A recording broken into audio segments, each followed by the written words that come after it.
Fazia um tempinho que a gente não passava aqui pelo canal com um episódio de podcast, e dessa vez a gente preparou um episódio muito especial com um professor que é da casa, que vem falar com a gente sobre a sua profissão no sentido mais amplo dessa palavra e trazer algumas dicas para você, aluno do terceiro ano que vai fazer o Enem. Falta menos de um mês e é importante estar preparado, e toda dica nesse momento é válida. Seja bem-vindo, professor Sávio. Obrigado.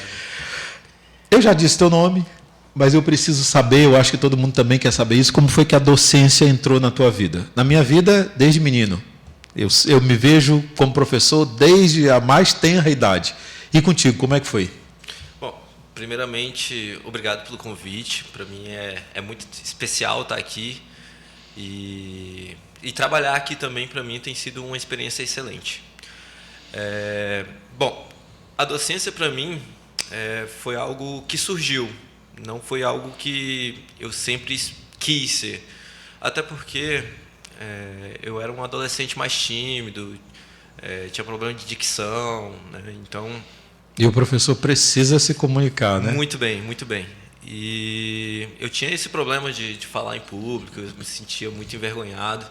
Ainda tenho hoje, mas com a prática, né, eu acredito que tudo na vida é treino. E sendo um pouco até um clichê, a faculdade ela te prepara num sentido de conteúdo. Ele te dá uma preparação de conhecimento do que você precisa saber para passar. Mas aprender a profissão acaba sendo na prática. Então, eu perdi o medo de falar em público, mas principalmente quando é assuntos que eu domino, né, matemática. Porque todo professor tem aquele assunto que gosta mais, exatamente, né? Então, quando é assunto que a gente domina, quando é assunto que a gente gosta de estudar, gosta de falar sobre, discutir, eu acho que as coisas vão naturalmente. Então, essa parte foi até um processo meio que natural, de entrar e falar sobre um assunto que você sabe, de fato, tem propriedade para falar. Agora, quando é um assunto... eu nunca fui um cara muito político, nunca discuti sobre, e até evito bastante. Então, quando é assunto que foge da matemática, foge do jiu-jitsu, foge de assuntos que eu evito falar, eu meio que travo, a dicção volta a falhar, então... Eu acho que isso acontece, na verdade, com todo mundo, porque a gente se identifica com determinados assuntos, e quando a gente fala daquilo que a gente gosta, eu acho que flui mais. Com certeza. Hoje em dia, a gente tem mais professoras de matemática, mas antigamente a matemática era majoritariamente masculina. Ter entrado no curso de matemática, você já pegou essa safra mais feminina, ou você ainda tinha aquele grupo de alunos, de discentes, que era majoritariamente masculino? Eu acredito que hoje é maior a quantidade de homens cursando matemática. Embora a quantidade do sexo feminino aumentou bastante. Na minha turma foram 50. Todos formaram? Formou um grupo de 7 pessoas. Era um grupo bem reunido. Inclusive um deles também é daqui da casa, que é o Kennedy. E a gente era muito unido e conseguimos formar juntos. Desses 7, duas eram meninas. E estão na docência? Você sabe disso? Estão sim, estão atuando hoje. Como é que é ser professor de matemática na escola pública? Você percebe ao longo do tempo alguma mudança, ou desde quando você saiu da faculdade é rigorosamente a mesma coisa? Na minha visão, na minha humilde opinião, eu não tenho experiência com a educação fora do Acre, mas aqui no estado onde eu trabalhei, eu senti pouca evolução na dinâmica da matemática. Embora a gente tenha vários congressos, vários minicursos, várias palestras tentando tornar a matemática mais dinâmica, né? Mais atraente para os alunos. Para mim, a grande dificuldade é um preconceito com a matemática. Você acha que ainda tem? Porque eu lembro, na minha época, lá, década de 90, tinha esse estigma de que a matemática era difícil, a matemática era para poucos. Hoje parece que está pior. Porque antigamente, pelo menos eu ainda peguei essa época de quando eu estudava, a gente fazia prova de discursiva. Então, você pegava uma prova de matemática, você tinha que mostrar os cálculos, apresentar os cálculos, não apenas apresentar a resposta final, por exemplo. Não estou dizendo que seja uma coisa ruim? Coisa ruim. Mas o professor ele conseguia, de fato, ver se o aluno tinha entendido o conteúdo, tinha onde é que ele está errando ali, quais são as dificuldades. Eu lembro que antes até os livros que os alunos tinham que utilizar, ele tinha o espaço para o aluno responder a questão de maneira completa, né? Tinha que fazer o cálculo inteiro. Sim. E então, de fato, o aluno tinha que estudar para a prova. Já pensou fazer uma prova de 10 questões de matemática e você colar do colega do lado exatamente igual, colar cálculo por cálculo. Isso era um pouquinho difícil, né? Muito difícil, muito difícil. E hoje, com as múltiplas questões, né, as provas discursivas, né, na verdade, as de múltiplas questões, ela facilita um pouquinho a cola. Sim. Né? Embora facilite a correção, é muito prático corrigir. Mas eu sinto, assim, talvez por esse motivo, o preconceito com a matemática aumentou mais. Hoje eu vejo muito assim o uso da inteligência artificial. Sim. Então os alunos estão viciados em inteligência artificial para resolver qualquer tipo de questão, não só de matemática. Hoje todo mundo quer dar um Google, né? Exatamente. Vai lá no Google e acha a resposta para tudo. Chat GPT e joga lá. Eles têm preguiça de fazer isso, de resolver questão, não só de matemática. Então me preocupa um pouco, né? Assim, de lá na frente a gente ter muitos adultos analfabetos, né, no sentido de não saber interpretar um texto, não saber fazer um cálculo simples. Fazer né? um cálculo simples. Embora a tecnologia te facilite muita coisa, mas se você não souber manipular a tecnologia, você não tem pode se tornar refém dela, né? Um resultado esperado, né? Então, minha preocupação maior assim é que esse preconceito aumentou, né, de achar que a matemática é difícil, mas muito decorrente de alunos ter bastante dificuldade com a matemática elementar, as 4 operações. Sim. Sempre se resume às 4 operações. Era, na verdade, isso que eu já ia te perguntar, quais são as maiores dificuldades que os alunos têm hoje. Também na minha época, eu lembro que, na minha época de estudante de ensino médio, a dificuldade também era com relação às 4 operações e essa dificuldade permanece até hoje. Com certeza. Então, jogo de sinal, que são coisas elementares, né? Referente às 4 operações, divisão pega muito. Pode ter certeza que tem muito aluno de terceiro ano que tem dificuldade de dividir. Mas isso não é que ele não aprenda a fazer, é a falta de prática, é a falta de treinar. Tudo na vida é treinar. Você defende a tese, então, de que é importante praticar e não apenas... porque assim, as 4 operações elas são fundamentais até para matemática mais complexa. Sem essa base, o aluno não consegue progredir. Não. É um efeito dominó. Se você tirar uma peça da fileira de dominó, você não progride. Então, aí isso entra no outro sentido de que a matemática, como eu tinha falado inicialmente, ela, para mim, ainda ela é muito vista de maneira preconceituosa ou descuidada? É que fugiu a palavra, mas do método antigo. Sim. Não tem jeito de aprender matemática, para mim.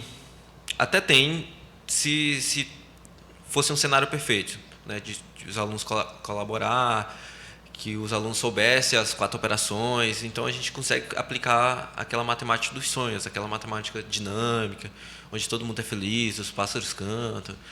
Porque eu acho que todo professor nutre essa expectativa, né, de que vai entrar em sala e de que os alunos vão colaborar, e embora não seja... Às vezes a gente fala dos alunos, mas a gente tem uma conjuntura completa que às vezes colabora para isso, né, para essa falta de interesse, mas sem a matemática básica eles não vão...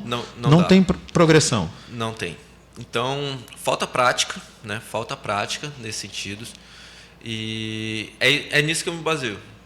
Minhas aulas são voltadas em resolver muitas atividades. Os alunos sempre me reclamam, professor, outra atividade, sim, outra atividade, porque é nisso que eu acredito. Que os alunos têm que treinar. E outra coisa que eu acredito também é que a forma mais simples de aprender matemática é com um papel, um lápis, uma caneta, sentar a bunda na cadeira e resolver a questão. Mas há pensadores que defendem isso, na verdade, que a gente volte até para o livro impresso.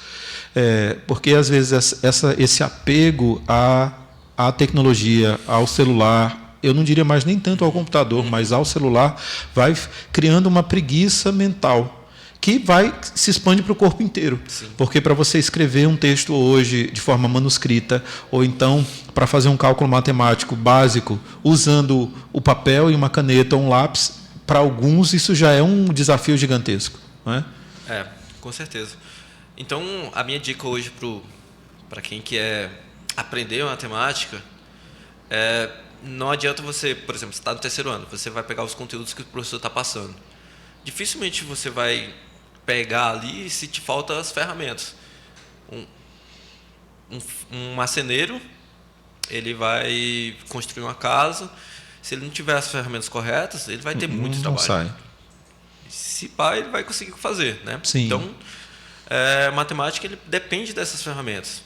Então, aprender uma divisão é para te dar uma ferramenta para aprender um conteúdo mais elaborado. Por exemplo, fração. Fração, para a gente, é um conteúdo elementar. E precisa das 4 operações. Mas menos de 10% dos alunos sabem trabalhar com fração. E por incrível que pareça, esse é um conteúdo do dia a dia. A gente precisa saber o que é o meio, o que é o terço, porque muitas vezes numa conversa simples de amigos até é preciso fazer num restaurante. Vamos lá, vamos dividir isso aqui. Exatamente. Né? E no final os alunos acabam falando assim: a gente vai usar isso para quê? No dia a dia, professor, a gente vai usar para quê? Eu até brinco para eles: mas você não vai querer fazer uma faculdade, você não vai querer passar de ano, então vai ter que usar sim, tem que usar na sala, tem que resolver. Mas é isso, eu sinto assim, resumindo, né? Há muito preconceito de a matemática ser difícil, mas é mais fácil dizer que uma coisa é difícil, que você não é capaz, do que você sentar a bunda na cadeira e estudar. Então, é pegar do início mesmo, pega a matemática mais simples possível. Somar, subtrair, multiplicar, dividir. E hoje a gente tem uma vantagem que a tecnologia permite isso. Aí vamos para o lado bom da tecnologia. Antigamente, para você conseguir ter aula de matemática, ou era na escola ou com um professor particular. Hoje, na palma da mão, com o celular, você consegue ter acesso a bons professores de matemática, ensinando a matemática básica, por exemplo, aqui no YouTube. Conteúdo, não é? Muito conteúdo. Se não gostar de um, tem outro. Há muito conteúdo. Não tem desculpa hoje para matemática difícil. Mano, tá tudo aí com você. Na palma da sua mão, no celular. Hoje, aí você falou de treinar, aí a gente acaba indo para o Sávio 2.0, né? Que é o Sávio professor de jiu-jitsu também. Sim. E aí eu queria que você falasse um pouquinho sobre a história desse esporte, como foi que ele nasceu. Me parece que agora ele tem ele se ambientou muito bem no Brasil e com o brasileiro, mas dá para dizer que ele é um esporte essencialmente brasileiro ou ele começou lá fora? Como é a história do jiu-jitsu? Então, o jiu-jitsu ele tem origem oriental, né? Não se sabe ao certo. Então a gente pode chamar e dizer que é uma arte marcial. É uma arte marcial, de origem oriental, não se sabe ao certo, né? A data exata ou o local exato onde surgiu, né? Alguns dizem que na China, outros dizem no Japão, outros dizem na Índia, mas não se sabe ao certo. E ela nasceu para defesa pessoal, né? Para combates corpo a corpo, nos tempos onde havia conflitos de espada ainda, né? Então, há uma teoria que não dá para ser comprovada, que nasceu no sentido de, se o guerreiro perdesse a espada, a sua lança, a sua espada no combate, ele precisaria de algo eficiente para combater, já que eles usavam armaduras, né? Sim. Então, dar soco e dar chute não fazia sentido, já que ia bater no ferro, né? Bater porque nas vezes em que eu já presenciei a prática do esporte, não é dar soco e dar chute, não é isso. Não tem isso. E aí, né, passado o tempo, uma família japonesa começou a viajar pelo mundo em navios, né, trabalhando com comércio, mas também difundindo essa arte marcial, né? E ela era bastante limitada, era eficiente, mas bastante limitada, não era o que é conhecido hoje, né? E chegaram no Brasil, né? Chegaram no norte do Pará, né? Em Belém do Pará. E ela foi bem recebida aqui? Ela foi abraçada por quem? Então, essa família de japoneses vieram no propósito de comércio, né? E ficaram algum tempo nesse território, né, brasileiro. Foi quando eles conheceram uma família chamada Grace, né? Tinha o sobrenome Grace. E eles trabalhavam, né, para esses japoneses, e eles acabaram criando laços, né? E em forma de agradecimento, esse japonês ensinou o jiu-jitsu para os filhos, né, do patriarca. É isso, do comandante da família Grace, né? E aí, Hélio Grace se destacou, né? Ele era franzino, ele tinha um problema de saúde, comparado aos irmãos, ele não tinha capacidade física para isso, né? Então, Hélio se destacou no sentido de, eu preciso adaptar essa arte marcial para mim, para ganhar de pessoas que têm um porte físico maior, melhor que eu. E assim ele fez e conseguiu. Assim ele fez. E ele se destacou por isso, né? Ele criou novos golpes, ele criou, partindo daquele propósito do que foi ensinado, né? Que defesa pessoal, usar o peso do corpo, o corpo do adversário, a força do adversário contra ele mesmo. E ele se destacou bastante, né? Ele superou, né, o japonês nesse sentido. Então o desenvolvimento dessa arte marcial acabou acontecendo já em terras brasileiras. Em terras brasileiras, no Pará. E cresceu, né? Eles cresceram, né? Já consolidados, sabendo o que queriam, né? Ser lutadores. Difundir o jiu-jitsu, né? Só que eles estavam no norte do país, né? Às vezes norte. Sair e entrar no norte continua sendo, e eu imagino que anos atrás era ainda mais difícil. Então, fazer com que uma prática, eu vou chamar assim, pode ser uma forma leiga de dizer, mas uma prática que também tem a ver com cultura, sair dessa região norte aqui era difícil nessa época. Com certeza, muito difícil. Foi quando Hélio e seus filhos já e seus irmãos, né, desceram para o Rio de Janeiro a fim de desafiar outras artes marciais. Chegou a ser até um pouco antiético, assim, de fato, do que acontecia, porque ninguém acreditava no jiu-jitsu, né? Ninguém... Como tudo que é novo. Tudo que é novo, as pessoas desconfiam, né? Então, como eles não eram ouvidos nem levados a sério, eles invadiam, a família Gracie invadia, né, outras academias, né, outros centros de artes marciais, principalmente capoeira, karatê, taekwondo, invadia e desafiavam os mestres, né, no combate ali, para mostrar qual era a arte marcial mais eficiente.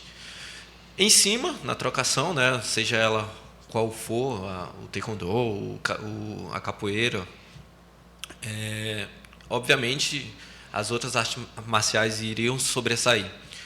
Mas, a partir do momento que os representantes da família Gracie grudavam, né, chegavam perto e colocavam no chão... já não tinha fatal, mais como... Era fatal. Então, ela se sobrepunha de... Então, até porque os outros não conheciam ali a forma de manejar... Ninguém sabia lutar no chão. Só sabia lutar em cima. E todo mundo ficou perdido, os alunos ficaram super perplexos. O que é isso? Como pessoas desse tamanho, dessa finura, conseguem ganhar do meu mestre? Conseguem ganhar do...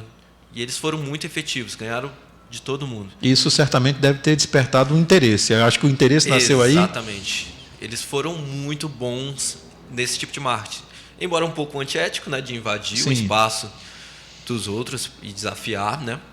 Mas antiético no meu ver, né? Sim. Mas talvez eles já soubessem, inclusive, o que eles queriam. Não era que era difundir. Talvez o interesse fosse esse, o interesse primário fosse esse, que outras pessoas também conhecessem. E foi isso que aconteceu, né? As pessoas que já treinavam outras artes marciais ficaram encantados, né? Ficaram, não, precisa aprender isso, como ele fez isso. Foi quando ele agariou ali os primeiros alunos de jiu-jitsu, né? Onde nasceu também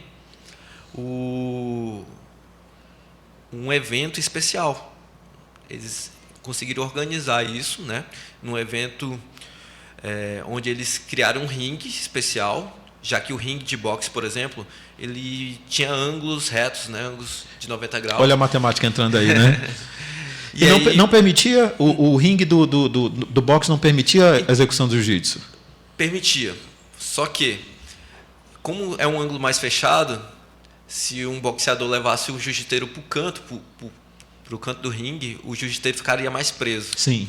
Então, pensando em deixar a luta mais dinâmica, de poder escapar dessas situações da trocação por cima, onde o jiu-jiteiro era mais limitado, eles criaram um ringue de 8 lados, que é conhecido hoje como octógono. Bom. Né?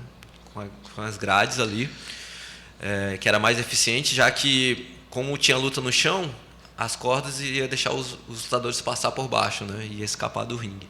Então a grade foi mais eficiente ali.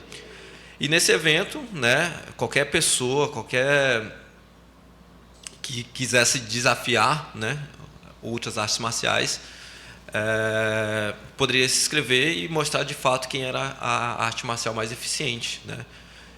E os Gracies ganharam os primeiros eventos, né? Obviamente eram os detentores do conhecimento. Exatamente. Da luta. E os americanos, vendo um potencial imenso de business, né, vieram claro. ao Brasil e compraram, né, os direitos desse evento e tornaram o que é hoje o UFC. Nossa. O UFC nasceu dos desafios que a família Gracie fazia em prol de mostrar que o jiu-jitsu era de fato a arte marcial mais eficiente. Ou seja, tem uma história aí que começou na região, no norte do Brasil. Norte do Brasil. E aí, como você mesmo diz, de uma maneira um pouco controversa, acaba se transformando num evento mundial. Mundial. E até hoje, né, na verdade, é quase impossível participar do UFC, né, lutar MMA, que é a mistura de artes marciais, né, sem saber um grappling, né, que é uma luta agarrada, uma luta que envolva ali estar no chão.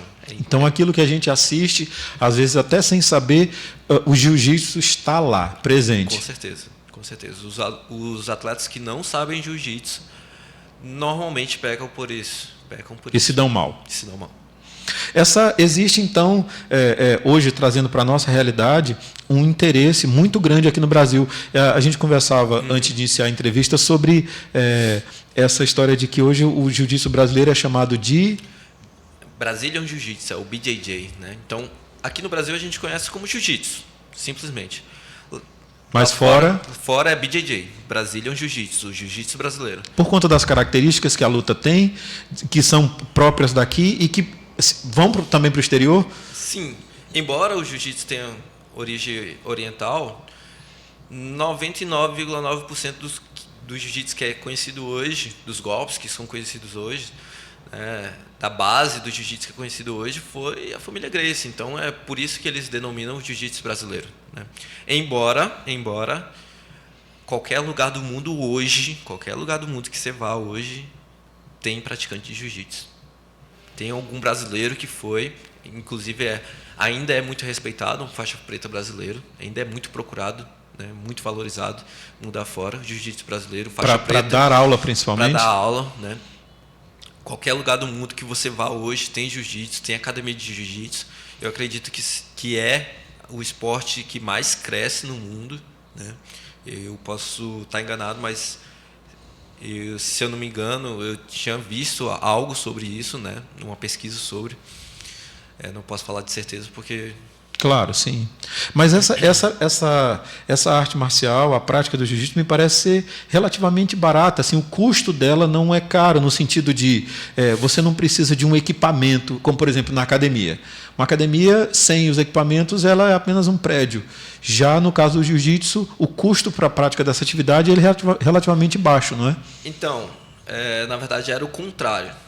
Logo quando surgiu, né, e quando se formaram as academias, né, era visto, principalmente no Rio de Janeiro, como uma arte marcial elitizada, onde só os detentores de mais riqueza ali conseguiriam treinar para pagar a mensalidade da academia, né, para pagar os professores, para comprar o kimono, que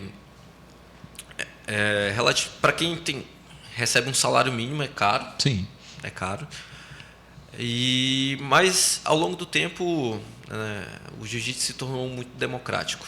E hoje é mais acessível. Com certeza. Tem muitos projetos sociais, né, que acolhem as pessoas que não têm condições, né? Eu vim de projeto social, eu não tinha condições de comprar um kimono, de pagar uma mensalidade numa academia. Mas isso não tirou ali o mercado das academias de fato privadas, né? Que os professores que sobrevivem disso, que têm uma academia. Então, eu acho que dá de andar de lado a lado, né? As academias privadas e os projetos sociais, por ser um esporte que cresce muito, que muitas pessoas praticam e que todo mundo pode praticar, né? Desde crianças, desde adolescentes, adultos, velhos, né? As pessoas que têm mais idade. Homem, mulher, todo mundo consegue treinar jiu-jitsu. Essa, então, é uma das vantagens, inclusive, para a saúde física. Saúde física e mental, eu diria. Porque o chamado velho Gracie, ele faleceu com quantos anos? 95, eu acho. 95, 93. E praticamente com a saúde plena. Sim, não é? sim. No sentido assim, daquilo que se podia ter como saúde plena aos 95 anos. Sim. Não é? Aqui, Sávio, aí veja, os assuntos se misturam, né? Porque a gente acabou misturando o jiu-jitsu. Eu não sei se você já tinha pensado nisso, nessa relação que existe entre o jiu-jitsu e alguma coisa da matemática, né? Aí aqui, de novo, o professor de matemática se mistura com o professor de jiu-jitsu e a gente lança, eu digo a gente, né, no sentido de ser a escola, a eletiva de jiu-jitsu. Como foi que surgiu essa ideia na tua cabeça de, puxa, sou professor de matemática, mas também de jiu-jitsu, vou ofertar na escola em que trabalho essa eletiva. Como surgiu essa ideia? Então, para responder essa pergunta, eu vou falar um pouquinho da minha história do Tudo jiu-jitsu. bem. Eu comecei a treinar jiu-jitsu devido ao incentivo do meu irmão. Meu irmão treinava já, meu irmão mais velho.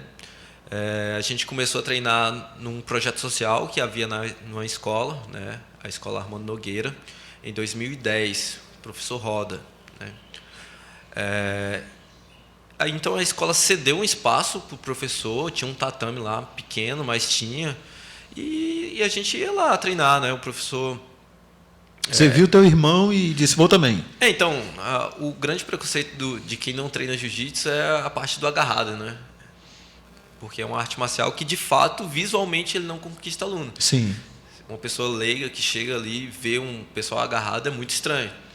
Porque você disse no início, é uma luta de chão, né? Vou falar como leigo aqui, tá? Me corrija se eu estiver dizendo alguma bobagem. É uma luta de chão e é uma luta que exige um contato físico muito intenso. Muito. É muito contato físico. E visualmente ali fica um pouco estranho. Mas é uma arte marcial que fideliza muito, muito. Basta o aluno fazer uma aula experimental, fazer uma aula que ele quer aprender mais. Ele se encanta com o mecanismo, com a dinâmica que o jiu-jitsu facilita ali de uma pessoa dominar a outra de tal maneira que a pessoa fica vulnerável totalmente. E talvez eu acho que o aluno também se descobre, assim, de saber das potencialidades e das fragilidades que seu corpo também tem, porque não basta pensar só vamos chamar assim, na submissão do outro, mas tem que pensar naquilo que o seu próprio corpo pode fazer. Sim.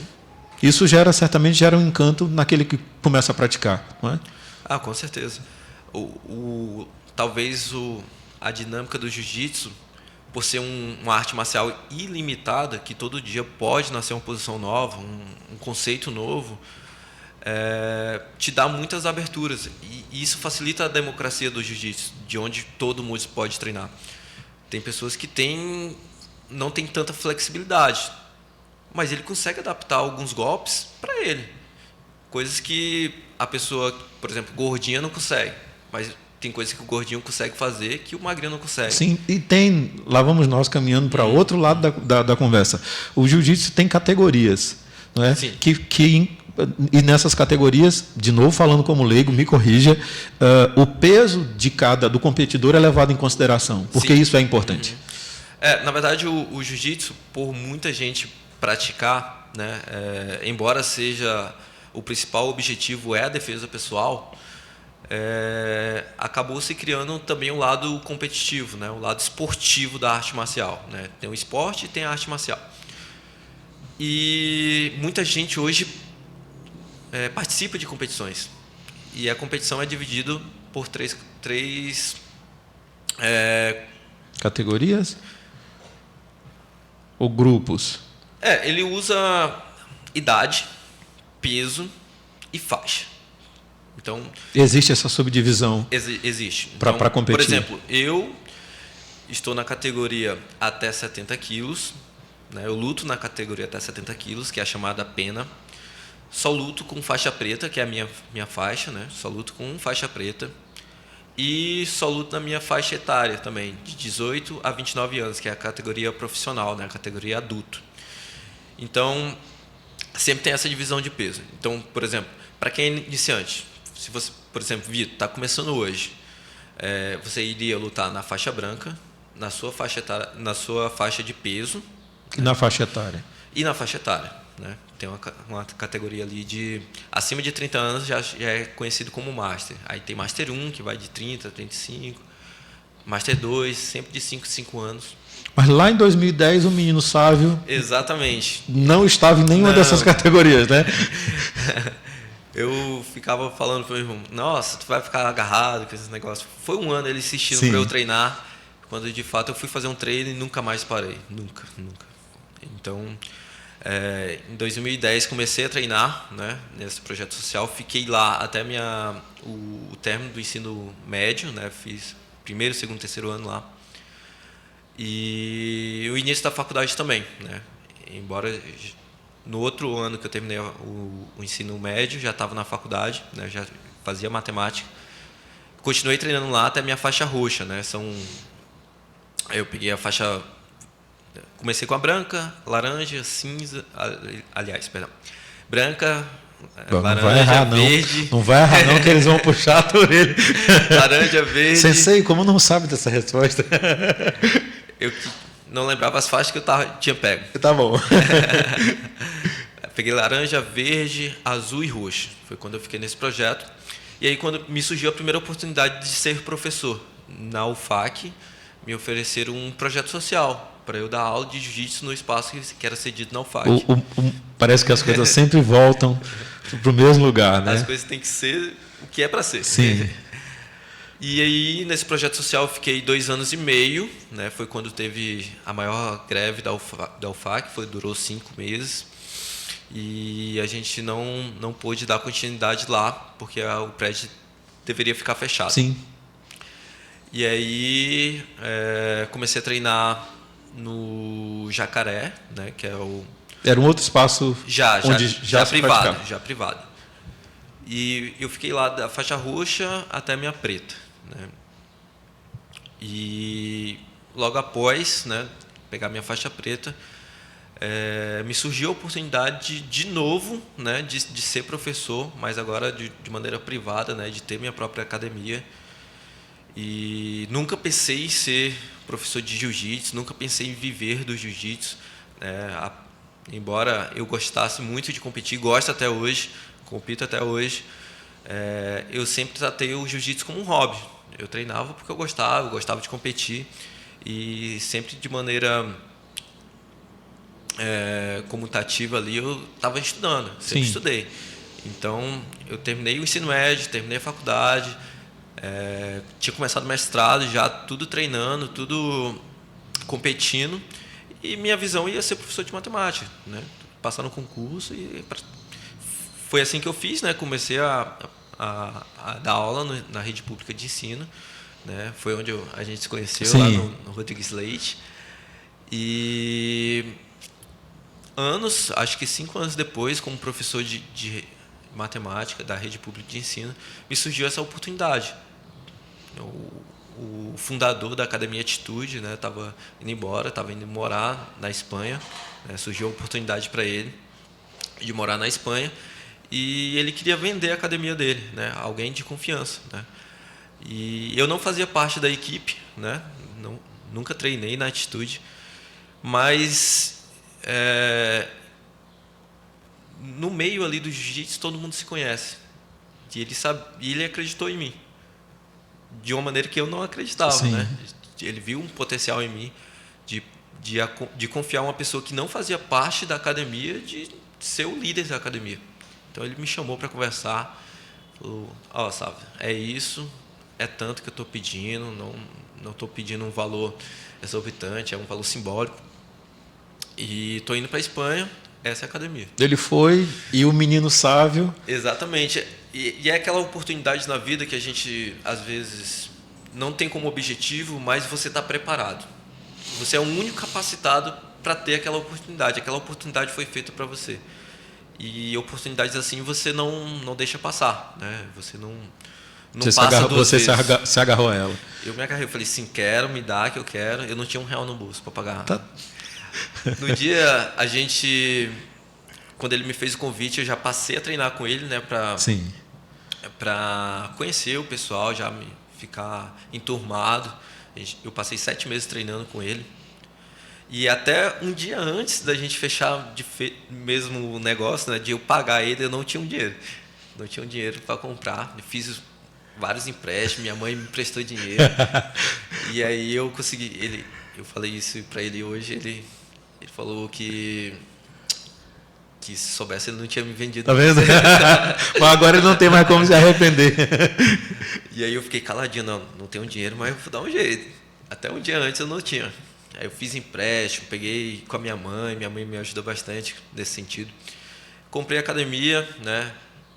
Já paguei todos os empréstimos, não devo nada para ninguém, graças a Deus. A matemática ajudou aí.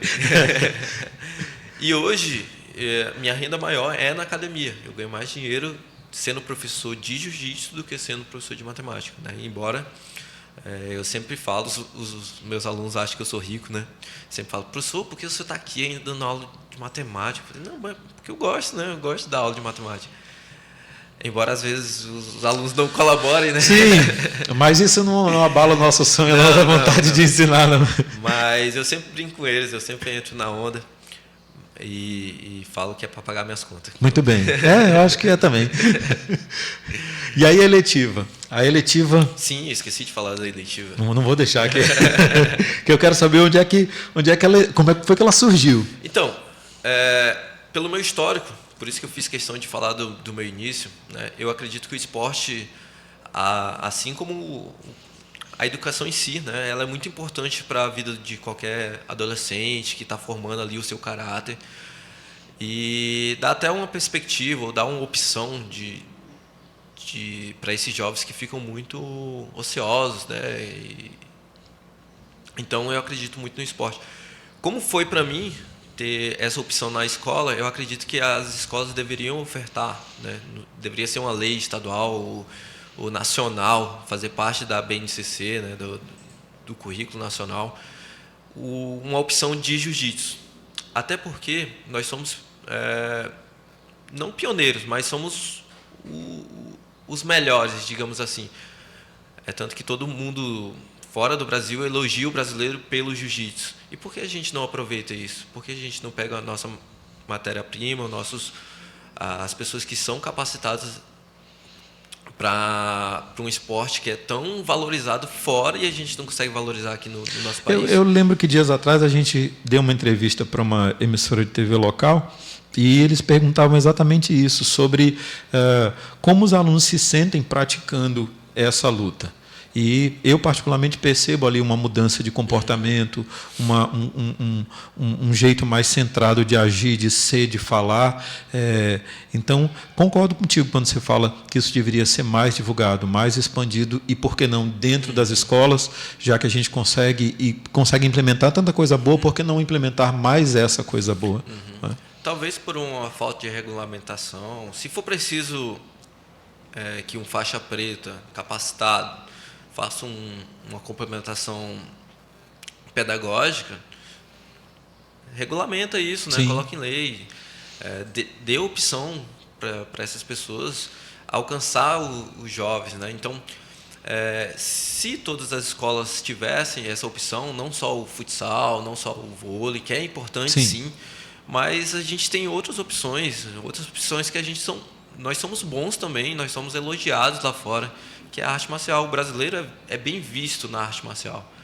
Então, eu acho que falta do poder público, né, incentivar, né, a implementar nas escolas, e por não ser obrigatório, talvez acaba que sendo desvalorizado. Então, nas escolas que eu passei, não tinha estrutura física, né, para bolar algo desse tipo, e nem tinha incentivo. Então, a gente precisa, no mínimo, de um tatame e de um espaço que a gente consiga montar e desmontar ali. Se for um espaço físico, perfeito, porque montar e desmontar também tem um trabalho, não, né? é muito trabalhoso. E se for um espaço físico, perfeito, mas se não tiver o espaço físico, que tem um tatame, que a gente consiga adquirir um tatame e ter pessoas ali para ministrar. Sim. Né? Hoje tem muita gente que trabalha em espaços públicos, né, mas de maneira voluntária. Então tem muita gente querendo. E se a gente conseguir ajudar tanto quem valorizou, né, o faixa preta, o capacitado ali, e as pessoas que querem aprender, todo mundo ganha. A tua intenção, então, com a oferta dessa disciplina é não só difundir, né, a prática desse esporte, mas também, pelo menos é assim que eu percebo, dividir aquilo que algum dia alguém dividiu contigo. Sim, para mim é até um pouco mais complexo, porque eu sinto que eu devo isso à sociedade, devo devolver isso, porque alguém ofertou para mim, né? Então eu devo isso à sociedade, devo às pessoas. E eu penso também no meu negócio, na minha escola. Mas você está dando aula de maneira gratuita, né? Como a gente tem. Um leigo vai dizer isso, né? Exatamente, mas é uma visão que poucas pessoas conseguem perceber, assim. É um marketing muito forte. Sim. É muito forte. Mas você não está ganhando um centavo. Lá na frente eu ganho, de alguma maneira. Sim, porque dizem que a propaganda é a alma do negócio. Sim. E, às vezes, hoje, é claro, tudo está lá nas redes sociais, mas a propaganda feita no boca a boca, ela ainda funciona. É a melhor de todas. Né? Alguém te disse que isso era uma coisa bacana. Então, para mim, facilitou por ser professor de matemática, já ser professor da rede pública, né? Então, de fato, eu estou fazendo o meu trabalho. E facilitou também, essa iniciativa só foi possível devido ao diretor da escola. Meu Deus, quem é esse cara? Também ele tá aqui? barra apresentador. É um cara que... eu já falei isso pessoalmente para você, né? E falar aqui no podcast também. Que essa parte a gente vai cortar, tá? Que é a primeira pessoa que acreditou no jiu-jitsu, assim, né? De falar... Não, eu percebi que as pessoas que a gente antigamente não tinha, né, o jiu-jitsu, os alunos que treinavam jiu-jitsu em outros espaços, tinham uma melhora considerada, né, na educação. E tem mesmo, porque a gente aprende princípios que são implícitos no jiu-jitsu, na arte marcial, que a gente acaba levando na vida. A gente acaba ficando mais centrado, mais objetivo, mais controlado. Mas foi isso que eu já te disse algumas vezes também. O meu interesse, embora eu não seja um praticante dela, mas admiro não só de ver aqueles que praticam, mas naquilo que ela traz de imediato para os nossos alunos, que é essa mudança de comportamento, de como eles se transformam em multiplicadores de boas práticas. Exato. E eu diria de boas práticas sociais, porque às vezes a timidez que trava o aluno, ela vai embora, ou então aquele comportamento muito, que eu posso até dizer assim, quase que descompensado, o aluno volta para o centro das suas emoções. Então eu vejo o jiu-jitsu dentro da nossa escola como uma prática muito positiva, muito saudável, que só nos traz benefícios. Até agora, nós já temos... a gente já não faz um ano que a gente está com esse projeto social aqui, e no caso da eletiva temos algumas poucas semanas, mas a gente já vê ali uma mudança daqueles que estão dentro, envolvidos, acreditando e se apaixonando pela luta. É muito louco falar sobre isso, porque a gente consegue, se a gente for falar mesmo de fato os benefícios que traz para uma instituição como uma escola, os diretores comprariam tatame amanhã já. E devido a uma boa gestão daqui da escola, né, foi comprado o tatame com recurso da escola mesmo, né? Então, eu tenho um braço direito que também trabalha aqui, então tudo se encaminhou para facilitar, né, que é o Romário. O Romário é meu braço direito quando se fala de projeto social.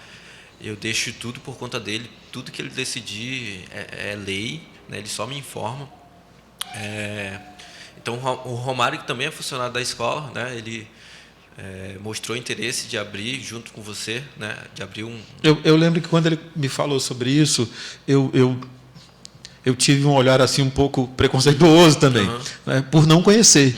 Não um preconceito totalmente negativo, mas assim, será que isso vai funcionar? Será que isso vai dar certo?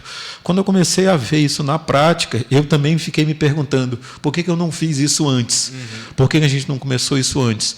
Porque, é claro, ainda é embrionário, mas eu não vejo isso indo para o lado do fracasso. Pelo contrário, parece que toda vez, e ontem eu vivenciei essa cena aqui, né, os alunos chegando, e quando eles entram para a área de luta, eles se transformam. Eles são tomados de uma alegria, de uma satisfação, porque, embora seja uma coisa coletiva, ele tenha que lutar com outra pessoa, mas eu vejo assim, tem uma autodescoberta que vai deixando os meninos confiantes, felizes. Poxa, eu estou aqui, eu posso fazer algo por mim. É assim que eu consigo enxergar. Exatamente. Isso por si só já é uma vantagem. Já pensou uma pessoa que tem uma baixa autoestima, né? Franzino e tal, mas lá no tatame ele se transforma, né? Ele consegue fazer o que é proposto, consegue ganhar de pessoas grandes. Então ele ganha autoestima, embora ele tenha um autocontrole maior, né, em relação a outras pessoas que não praticam, ou essa é a tendência, a autoestima eleva muito. E é muito interessante que aquele que vem para o esporte, se encanta com ele, dificilmente abandona. Sim, não realmente. A gente, como eu falei no sentido do negócio, né, da minha academia privada, a gente fideliza muito mais jiu-jitsu do que outra arte marcial, né, que a gente também tem um Muay Thai. Então, visualmente não é interessante, as pessoas ficam, que negócio estranho, mas quando descobre, começa a praticar. Quando treina, basta um treino para a pessoa se encantar. Então, o Romário, né, era uma pessoa que estava desacreditada do jiu-jitsu também, né? Eu conheci ele e ele perguntou, não, posso treinar lá na Atitude, tal? Pode, vem. Começou a treinar e botou em prática de novo o projeto que ele já tinha parado. Botou em prática de novo, né, que é o projeto Oportunidades, lá no Cidade Nova. Sim, e que parece que agora a gente tem pelo menos 3 núcleos. Um aqui, na Escola Heloísa, esse que é o originário, né, lá na Cidade Nova, e outro na região do Tucumã. Isso. Que a gente... Também numa outra escola. Isso, né? A gente conseguiu implementar lá no Senador do Bacena. Isso. E aí o Romário é fenomenal. E aí ele falou, sabe, eu quero abrir um projeto lá no Heloísa. O Vitor está comigo. Fechou, tu vai dar conta? Que ele dá conta de tudo, né? Sim. Do trabalho, do projeto. Aí criou outro projeto. Falei, bora, dá conta? Então bora. E a gente aproveita os frutos do primeiro projeto, né? Os meninos do primeiro projeto para dar conta também, né? Para ajudar. Sim, para ajudar como instrutor, como professor. Isso, exatamente. Isso confirma, na verdade, o que você disse. Não morre. Ele só se multiplica. Lá vem a matemática de novo. Ele só se multiplica e aumenta. E isso é muito bom, porque alcança outras pessoas. Quando a gente fala de um projeto como esse, que no nosso caso é estritamente, majoritariamente social, porque ele vai atingir alunos que não têm capacidade financeira de pagar uma academia, e eles fazem isso de forma gratuita. Aqui, por exemplo, a maioria já tem também por doação ou por incentivo, por qualquer coisa, já conseguiram seus kimonos. Isso aí é uma forma de fazer com que o aluno pense também, olha, eu consigo. Porque para muitos é uma coisa... um kimono é uma coisa sem... Mas para os alunos é uma coisa muito importante. Sim, de grande valia. Quando eu comecei a treinar, eu tinha um kimono para treinar. E ele era tão rasgado que quando eu levava na costureira para reforçar, né, ele ficou com uma perna maior que a outra, que já não tinha pano mais para remendar. Né? Então, são detalhes. A gente...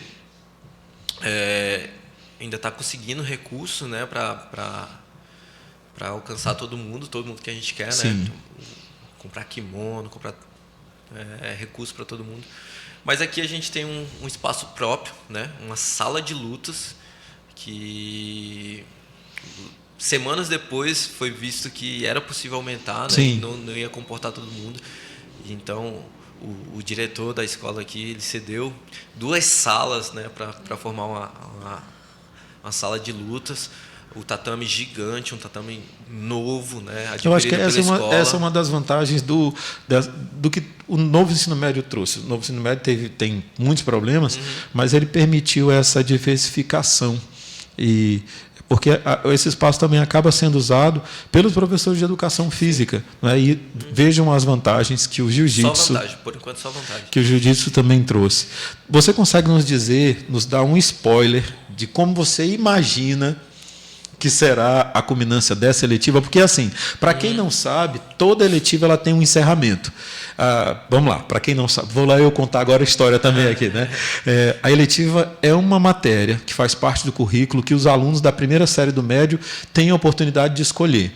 Esses alunos que estudam hoje com o Sávio, lá na eletiva de Jiu-Jitsu, estão lá porque queriam fazer essa eletiva, e no final do semestre eles precisam apresentar um resultado prático daquilo que eles aprenderam durante as aulas. E a gente chama esse momento de culminância. Você consegue dar um spoiler? É claro, isso eu imagino que seja ainda de maneira embrionária, porque precisa ver como os alunos vão se desenvolver. Assim penso eu. Mas você já idealizou? Sim, sim. Como eu já estava aqui na escola e tinha esse espaço disponível, eu conversei com você, né, com o diretor da escola, para a gente oferecer o jiu-jitsu como eletiva. Né? Muita gente já estava me perguntando se seria possível fazer isso, né, já que todo mundo me conhece pelo jiu-jitsu. E a gente conseguiu fazer, a gente tinha um espaço, tinha um tatame, então a gente colocou em prática. E para a culminância a gente tem 2 opções. Né? Depende ali do desenvolvimento dos alunos e a gente vai fazer o que for mais interessante ali no nível técnico. Sim. Né? Temos a opção de fazer uma apresentação, né, de arte marcial ali, mostrar golpes, mostrar imobilizações, o objetivo do jiu-jitsu, né, que é a submissão do adversário, fazer o colega desistir da luta. E também tem a opção, né, dependendo do desenvolvimento maior dos alunos, que eles são muito interessados por que eles querem estar lutando toda hora, fazer uma mini competição, né, entre os alunos da eletiva. Eu vou torcer por essa opção aí. Tomara que a gente consiga chegar nesse nível. Entre os alunos da eletiva e os alunos também do projeto social. Né? A gente usa a mesma sala de lutas para um projeto que funciona à noite, né? O projeto Oportunidades, liderado pelo Romário, que também faz parte da equipe Atitude. Né? Por sinal, cheio. Na verdade, a ampliação da sala se deu por isso. Eu lembro que antes da gente ampliar o espaço, juntar 2 salas, na última aula que eu assisti, eu fiquei um pouco assustado e incomodado quase com a superlotação. Tamanha era a quantidade de alunos dentro daquele espaço. Isso é muito bom, isso é muito bom. E eu disse, não, a gente precisa aumentar isso aqui, porque eles já não cabem, já está ficando insalubre. A prática, na quadra agora. A prática de esporte que é para trazer saúde não estava trazendo tanta saúde assim, porque o espaço ficou pequeno. É claro, isso deixou a gente muito contente e motivado. Sim. Então, para os jovens, nossa, não tem como explicar. Eu gosto de usar o meu exemplo. Tipo, eu sou uma pessoa que, embora treinei bastante, competi bastante, estudei, né, consegui alinhar isso. Claro que se você tem um objetivo de vida, você tem que abdicar de muitas coisas, sacrificar muitas coisas. Por exemplo, eu não ia para festa, eu nunca bebi na vida. Então, para mim não faz sentido, né? Já que eu gostava de competir, eu estava sempre focado. Por opção mesmo, né? E isso me deu a opção de viver disso, de conhecer. Comecei conhecendo os municípios daqui do Acre, né? Eu já visitei quase todos, só não aqueles que não são acessados pela BR. Sim. Conheci muitos estados brasileiros, eu já viajei inúmeras vezes para o Brasil, né? Vivo viajando para competir, que eu acredito que faz parte do meu trabalho hoje. Correto. E quem sabe isso não vai fazer parte do futuro desses meninos que estão aqui no projeto social. Exatamente. Hoje eu também já consegui viajar para 7 países diferentes, né? Então, o jiu-jitsu me deu essa oportunidade, né? Claro, você tem que abdicar de muita coisa, tem que se focar no que você quer, né? Mas as opções estão aqui. Isso a gente quer ofertar para todo mundo. É interessante como o esporte e a educação, eles abrem portas assim que os meninos, né, eu chamo eles de meninos e as meninas, porque a gente tem as alunas também. Eu acho que essas são as mais fiéis. Aqui na escola, as alunas são impressionantes. Eles podem acessar essas portas, né, que são, nesse momento, gratuitas para eles, né, que pode garantir um futuro. A gente ficaria falando sobre isso aqui o dia todo. Nossa, porque eu fico escutando e pensando, inclusive, no que virá, porque a gente só está começando esse negócio, né? Eu acho que quando os alunos começarem a, de fato, competir e descobrirem que eles realmente são ainda mais capazes, porque não dá para dizer que eles... Não, eles já são capazes, eles estão aí, né, se enfrentando o oponente, mas se enfrentando também, porque eu acho que acredito que para alguns é um desafio diário estar aqui e descobrir aquilo que seu corpo consegue fazer e se superando fisicamente. A gente tem que voltar para a matemática, se é que a gente consegue dissociar uma coisa da outra aqui, né? O Enem está chegando aí, e o Enem é um desafio também. Com certeza. É um opositor. É um campeonato mundial aí pra exatamente, que precisa ser enfrentado e os nossos alunos precisam vencer.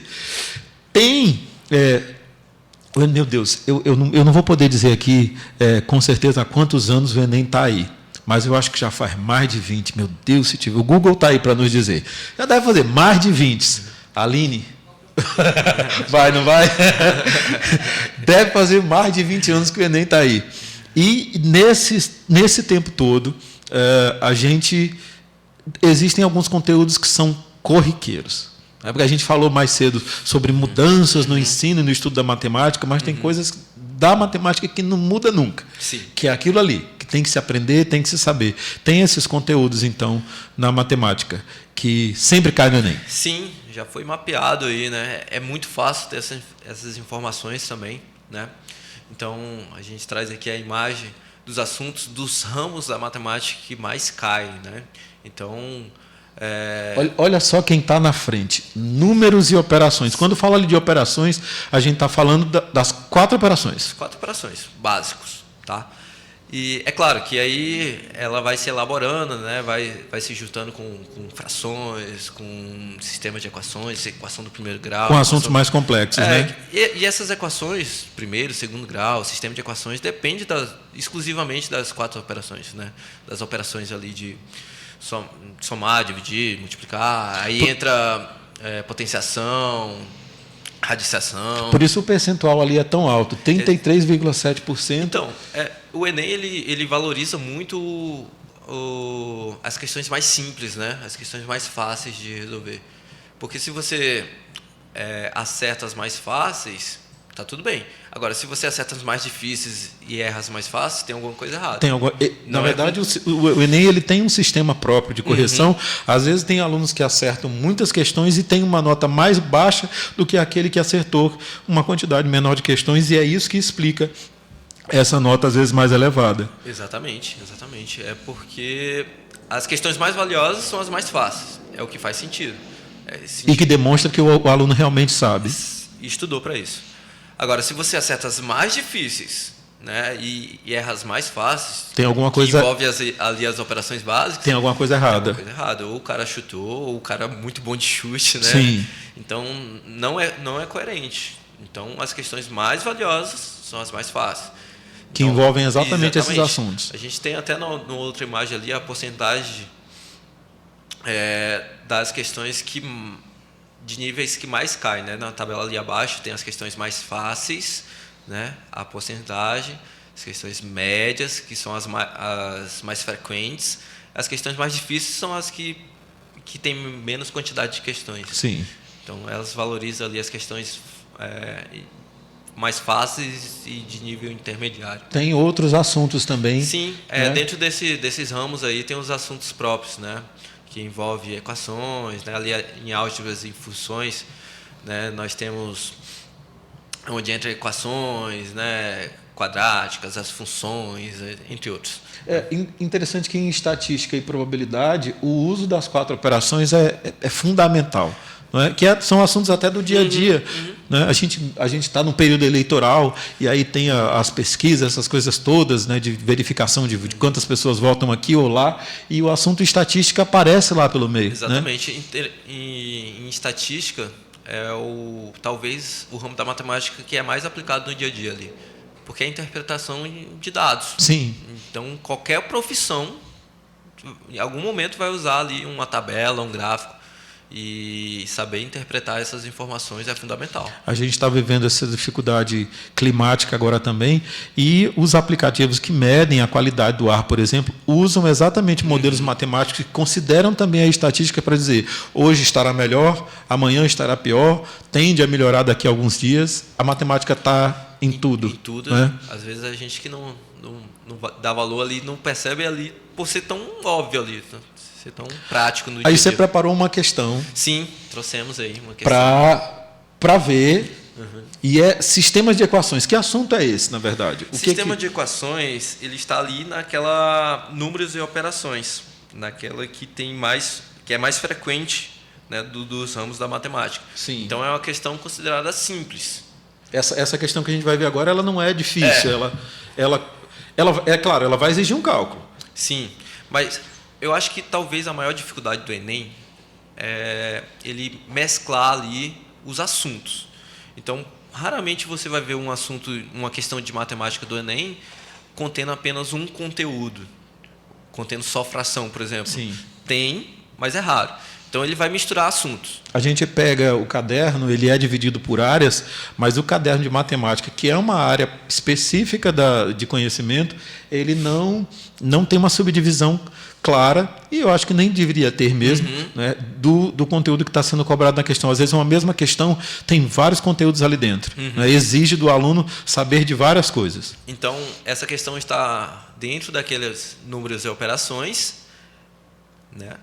Aquelas que é mais frequente, 33,7% das questões, e também envolve ali os sistemas de equações. O nome do assunto mesmo ali, onde vai ser ensinado na sala de aula, é chamado sistema de equações. Eu posso ler? Claro. Vamos lá. A questão diz assim: o metrô de um município oferece 2 tipos de tickets com colorações diferentes, azul e vermelha, sendo vendidos em cartelas. A matemática está aí já. Né? Parece que quando a gente começa a ler, já se começa a montar uma equação na nossa cabeça. Cada qual com 9 tickets da mesma cor e mesmo valor unitário. 2 cartelas de tickets azuis e uma cartela de tickets vermelhos são vendidos por R$ 32,40. Sabe-se que o preço de um ticket azul... Li certinho? Sabe-se que o preço de um ticket azul menos o preço de um ticket vermelho é igual ao preço de um ticket vermelho mais 5 centavos. É matemática básica isso daí, exatamente. Não é? Aí a pergunta é: qual o preço em real de uma cartela de tickets vermelhos? Para a gente chegar à resposta, e ela está ali naquelas alternativas, tem um cálculo a ser feito, correto? Tem. Mas antes, para a gente chegar nesse cálculo, é impossível a gente começar a calcular sem uma interpretação certa ali. É a interpretação pura dessa questão. Inclusive, a matemática ela é muito mais escrita do que... Eu já estava pensando, né? Aqui. Na verdade, o que me deu vontade de fazer enquanto eu li a questão era já de pegar um lápis e já ir extraindo dali as informações. Então, lá vou eu como professor de português. Na hora de responder uma pergunta como essa, é importante ter um lápis, um papel na mão para ir extraindo as informações. Não é? Com certeza. Então, a gente trouxe ali a solução, né? Já para a gente ganhar um pouco de tempo. Essa é a interpretação. Ó. Chama a quantidade de tickets azuis de A e a vermelha de V. Então, a letra A e a V ali é a representação dos tickets. Né? Então, ele representa um número.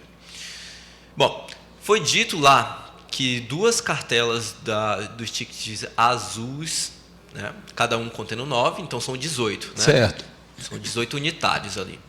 Mais uma cartela de tickets vermelho, ou seja, 9 tickets, né? É igual a R$ 32,40. É o que está escrito naquela primeira linha daquele sistema de equações. 18A mais 9V é igual a R$ 32,40.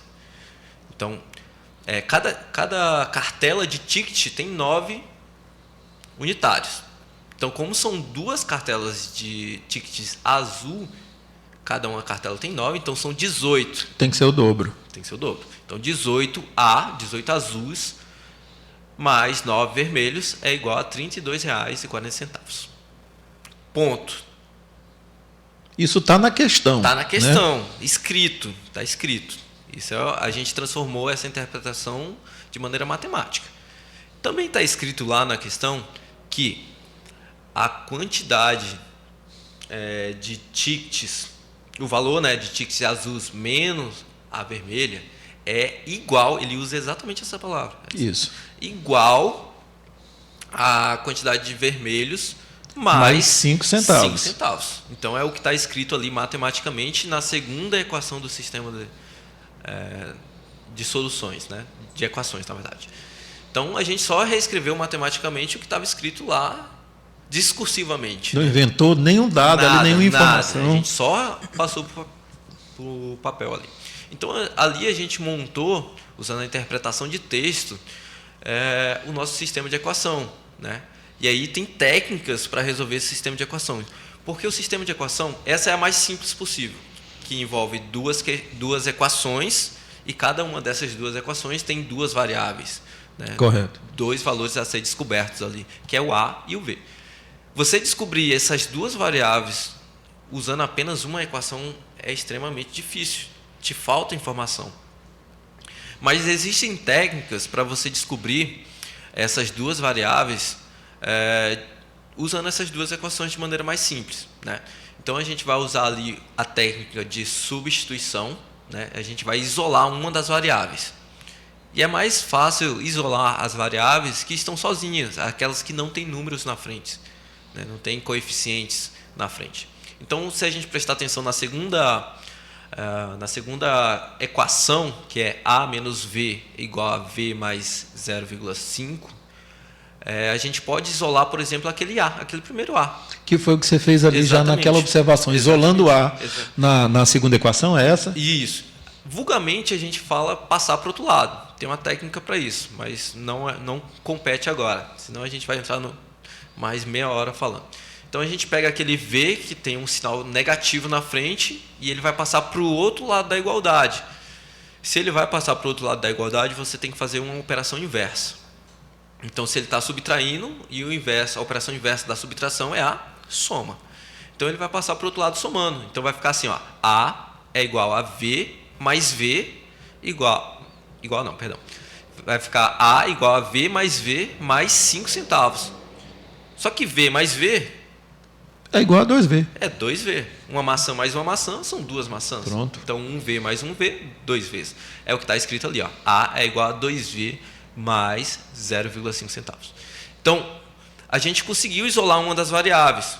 Não descobriu qual é o valor, mas a gente isolou. Então, o A é exatamente igual àquele valor. 2V mais 0,5 centavos. E aí, a gente pega essa equação e substitui na primeira equação, na equação que a gente não mexeu. Então, onde tem A, a gente vai substituir, por isso que é a técnica de substituição, vai substituir por 2V mais 0,5. Então, substituindo na primeira equação, nós temos assim, ó, 18 vezes o A, só que o A agora vai ser substituído por 2V mais 0,5. Correto. Por isso que está dentro do parênteses. Porque eu quero que o 18 multiplique tudo aquilo lá. Por isso que ele está protegido dentro do parênteses. Aí repete o resto. Mais 9V igual a 32,40. Aí nós vamos fazer a propriedade distributiva da multiplicação. O 18 vai multiplicar tanto 2V, que dá 36V, quanto o 0,5, que dá 0,9. Aí repete todo o resto. Mais 9V igual a 32,4. Tudo que você não mexer, você só repete. Correto. E aí, em vez de termos duas variáveis, nós temos apenas uma. E isso é uma equação do primeiro grau. E a equação de primeiro grau é muito fácil de resolver. Basta você isolar a variável. Você vai isolando a variável. Você vai deixar a variável de um lado e tudo que for número você vai passando para o outro lado da Tudo igualdade. que sobrar vai lá para o outro lado. Para o outro lado, fazendo as operações inversas.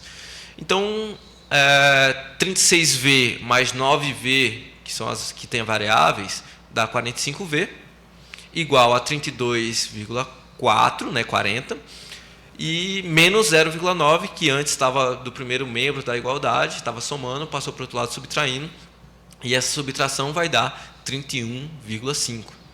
E o 45, que está multiplicando o V, e o contrário da multiplicação é a divisão, ele vai passar para o outro lado dividindo. Então vai ficar V é igual a 31,5 dividido para 45. Que vai dar 0,7. 0,7. Esse é o valor do ticket vermelho. Só que esse é o valor unitário. E aí a gente tem que multiplicar isso por 9. E 0,7 vezes 9 é R$ 6,30, dando como resposta a alternativa B. Estava tudo na questão. Tudo na questão. Não, ninguém inventou nada. E usou ali basicamente só soma, subtração, multiplicação, só isso. E a jogadinha mágica que a matemática sempre cria. Isso. Minha gente, é difícil. Quem está assistindo agora vai dizer, é muito difícil. Mas não, é só ter um pouquinho de atenção. E prática. Pronto. Se você resolver uma questão dessa, pode ser difícil. Porque no começo realmente... se você vê uma questão dessa, entendi na hora. No outro dia você não lembra. Mas se você resolver 10, 20, 30, 40, 100 questões dessa aí, com certeza daqui a 5 anos você vai lembrar. Essa é uma questão que estava de fato no Enem, correto? Sim, Enem em 2023, do ano passado. Pronto. E eles encontram questões semelhantes a essa, dando um Google, muito aí fácil, achando... muito fácil. Então essa era a questão 180 da prova amarela, se eu não me engano, do ano passado. Então é possível estudar agora com o professor Sávio no YouTube, mas nos muitos canais de matemática que eles encontram por aí. Sim, não é? Sim, é muito fácil hoje. As ferramentas estão todas aí, todas. Cabe a você aluno, decidir o que você tem que abdicar, o que você quer ser, o que você tem que abrir mão para o seu objetivo. Olha, eu disse ainda há pouco, os assuntos se misturam. E não tem como dissociar uma coisa da outra. E assim, eu acho que esse foi o episódio mais longo que a gente já fez aqui, mas por motivos muito... E tem mais conteúdo para falar. Eu acredito. A gente tem que fazer uma live e vai bater as lives do Gustavo Lima. As lives mais longas da pandemia. Gente, é assim, eu ficaria aqui assistindo essa aula e perguntando coisas sobre o jiu-jitsu e sobre a matemática durante horas, e eu espero que esse interesse, assim, que surgiu durante o bate-papo, tenha surgido em casa para você que está assistindo a gente na televisão, assistindo no tablet, assistindo no celular, tenha surgido do mesmo jeito. E eu não tenho outra coisa que não seja dizer muito obrigado por ter compartilhado com a gente aqui não só a tua história de vida, mas como também o teu tempo, e eu espero, estimulando as pessoas a acreditarem nelas mesmas, acreditando que elas podem aprender e acreditando que elas podem se superar e superar os obstáculos que ela tem. Você tem uma última mensagem para a gente? Tenho gratidão, né? Eu queria agradecer, né, pelo convite, pelo apoio, por tudo que a gente consegue fazer de parceria. E se a gente consegue ter uma parceria, é porque os pensamentos estão alinhados, né? Então, eu já te falei isso pessoalmente, queria deixar aqui registrado em vídeo. A gente vai cortar de novo esse pedaço, a gente sempre corta. Que o Vitor, ele é um diretor diferente, né? Diferente de tudo que foge do padrão ali, né? Então, essa sala aqui que a gente está fazendo esse podcast é uma sala da escola, recurso da escola, material da escola, que a gente usa, né, ali para alimentar de maneira que nos ajude, né, de maneira educativa para os alunos, dando essa opção, usando a tecnologia a nosso favor. Então, são coisas que me fazem acreditar que eu estou num ambiente certo, que eu estou com profissionais sérios que acreditam na educação, que acreditam no esporte, que valoriza o potencial de cada um, valoriza os funcionários que tem. Então, só tenho a agradecer, tá? E elogiar o seu trabalho. Eu sou um defensor do seu nome. Pode cortar. Votem Vitor para prefeito. Mas é isso. Sabe, você disse ainda há pouco que, de alguma forma, você tem a obrigação de devolver aquilo que você recebeu. É como eu também penso. Eu sou cria da escola pública, eu fiz o ensino médio na escola pública. Então, eu entendo, desde a década de 90, como é essa dinâmica e de como a gente que chegou aqui pode dividir um pouquinho e dizer para as pessoas, olha, você também consegue. É possível, se você quiser, porque não depende só que o outro queira, depende principalmente que a gente queira fazer e ser alguma coisa nessa vida. Não é isso? É isso. Gente, nem sabia que a gente ia conseguir, a gente ia terminar desse jeito, ó. Mas, enfim, terminamos bem. Repito, eu acho que foi o episódio mais longo e eu estou sentindo assim muita alegria de ter feito esse episódio. Muito, muito, muito, muito obrigado. Pensei que eu ia travar aqui. Não travou, ninguém travou. Olha, muito obrigado pela audiência de vocês. Eu não tenho como não pedir isso, porque eu acho que a gente abre aqui um portal para outros episódios. É bem possível. Eu vou dar um spoiler. Vai lá. As revisões vão ser feitas por aqui. Eu não sei se todas elas, mas a do Sávio vai. Eu quero. Então, pronto. Então, a gente vai se encontrar mais vezes aqui. Por isso, eu peço a você que, por favor, se inscreva no canal. É igual com os outros YouTubers. Quando você se inscreve, você ativa o sininho, você recebe a notificação quando novos vídeos são postados aqui no canal. Eu fico muito feliz, eu espero que a gente expanda mais esse canal de comunicação aqui, que é um canal de comunicação, de incentivo, de aprendizado. A gente está no Setembro Amarelo, as pessoas precisam acreditar em si, não desistir de suas vidas e saber que elas podem avançar. Nossa, que coisa forte, né? É isso, sabe? Muito obrigado. Eu que agradeço. Viu? Aline, obrigado também. A gente se vê, vocês não viram a Aline, mas ela está ali atrás. E a gente se vê por aqui em breve. Muito obrigado.